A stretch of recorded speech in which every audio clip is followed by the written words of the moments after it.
ଦେଖନ୍ତୁ ମୁଁ ଦୀର୍ଘ ଦିନରୁ କହି ଆସିଛି ବର୍ତ୍ତମାନ ଜୟଦେବ ନିର୍ବାଚନ ମଣ୍ଡଳୀରେ ଯେଉଁ ବ୍ୟାପକ ବାଲି ମାଫିଆ ମାନେ ବାଲି ଚୋରି କରୁଛନ୍ତି, ରାତି ସାରା ବାଲି ବୋହୁଛନ୍ତି, ଚୋରା ବାଲି ବୋହିକରି ଏମାନେ ଗାଁର ବିଭିନ୍ନ ପ୍ରତ୍ୟେକ ଗାଁରେ ତାଙ୍କର ସେମାନେ ଷ୍ଟକ୍ କରିଛନ୍ତି।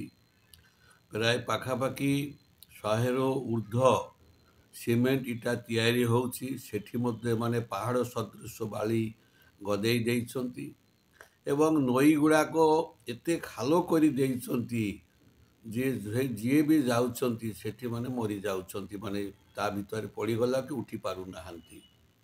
ତେଣୁ ୟାକୁ ମାନେ ପ୍ରଶାସନ କଠୋର ଦୃଷ୍ଟି ରଖିବା ଦରକାର ଏବଂ ମଝିରେ ମୋ ଡିଷ୍ଟ୍ରିକ୍ଟ ମିନେରାଲ ଅଫିସରଙ୍କୁ ବି କହିଥିଲି ଯେ ପ୍ରକାର ଭାବରେ ବ୍ୟାପକ ବାଲି ଚୋରି ହେଉଛି, ମାଟି ଚୋରି ହେଉଛି, ପଥର ଚୋରି ହେଉଛି, ତ ଏଗୁଡ଼ାକ ଗଛ ଚୋରି ହେଉଛି, ଏଗୁଡ଼ାକ ଧ୍ୟାନ ଦେବା ଦରକାର।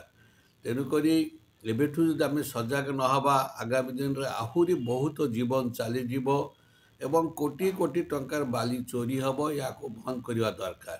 ଏବେ ତ ଆପଣ ଦେଖୁଥିବେ ନଗଦରେ 5ଟି ଟ୍ରକ୍ ଯେଉଁଟାକି ମାନେ ହାଇୱେ ସେଟା ଯେଉଁଟା ଜପ୍ତି ହେଇଛି। ଏ ବିଷୟରେ ମୁଁ ଧନ୍ୟବାଦ ଦେବି ବାଲିଅନ୍ତା ପୋଲିସ ଯେଉଁ ଅଛନ୍ତି ଆଇଆଇସି, ସେ ସବୁବେଳେ ସଜାଗ ରହିଛନ୍ତି। ସେ ତାଙ୍କର ପ୍ରଚେଷ୍ଟାରେ ବହୁ ଚୋରିକୁ ରୋକିପାରୁଛନ୍ତି, ତାଙ୍କୁ ବହୁତ ବହୁତ ଧନ୍ୟବାଦ ଦେବି। ଠିକ୍ ସେହିଭଳି ଭାବରେ ଯଦି ଆଗ ଭଳିଆ ଯେମିତି ତହସିଲଦାରମାନଙ୍କ ପାଖରେ ପାୱାର ଥିଲା, ଯେ ତହସିଲଦାରମାନେ ଏସବୁ ଦେଖୁଥିଲେ ଏ ବାଲି ଗୁଡ଼ାକ, ଯଦି ତହସିଲଦାରମାନଙ୍କୁ ପାୱାର ପୁଣି ଦିଆଯାଏ ତାହେଲେ ତାଙ୍କ ପାଖରେ ମ୍ୟାନ୍ ପାୱାର ଅଛି, ତାଙ୍କ ପାଖରେ ଆର୍ଆଇ ଅଛନ୍ତି, ସୁପରଭାଇଜର ଅଛନ୍ତି, ଆହୁରି କର୍ମଚାରୀ ବି ଅଛନ୍ତି, ସେମାନେ ବାଲି ଚୋରିକୁ ରଖିପାରିବେ। ଯେମିତିକି ନା ବାଳକାଟି ଆମର ସାଇପନ ପାଖରେ ଦିନ ରାତି 24 ଘଣ୍ଟା ବାଲି ଖୋଳା ଯାଉଛି ଏବଂ ଏହା ବେଆଇନ ଭାବରେ ବାଲି ଖୋଳା ଯାଉଛି ବା ସ୍ଥାନୀୟ ଲୋକ ଅଭିଯୋଗ କରୁଛନ୍ତି। ବିଷୟରେ କ'ଣ କହିବେ? ହଁ, ଏ ତ ସତ କଥା। ମୋତେ ବି ବହୁତ ଅଭିଯୋଗ ଏମାନେ କରୁଛନ୍ତି ଯେ କାଲି ବି 10 ଲୋକ ଆସିଥିଲେ, ମୋତେ ଅଭିଯୋଗ କଲେ ଯେ ପ୍ରକାର ଭାବରେ ବେଆଇନ ଭାବରେ କୋଟି କୋଟି ଟଙ୍କାର ବାଲି ଚୋରି ହେଉଛି। କିନ୍ତୁ ୟାକୁ ରୋକିବ କିଏ? ଯଦି ଏ ଯେଉଁ ଡିଷ୍ଟ୍ରିକ୍ଟ ମିନେରାଲ ଅଫିସର ଜଣେ ମାତ୍ର ଅଫିସର ଅଛି ଖୋର୍ଦ୍ଧାରେ, ସେ କହିଲେ ସାର୍ ମୁଁ ଜଣେ ଅଛି, ମୁଁ ଖୋର୍ଦ୍ଧା ଜିଲ୍ଲାଟାରେ ମୁଁ କେମିତି କ'ଣ କରିବି, ଆମର ତ ଷ୍ଟାଫ୍ ନାହିଁ।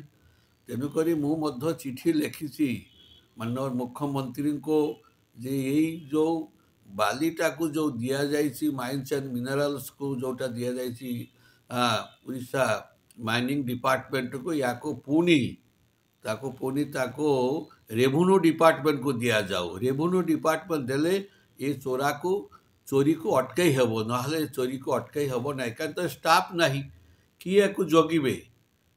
ମାଇନିଂ ଡିପାର୍ଟମେଣ୍ଟ ଷ୍ଟାଫ୍ କାହିଁ?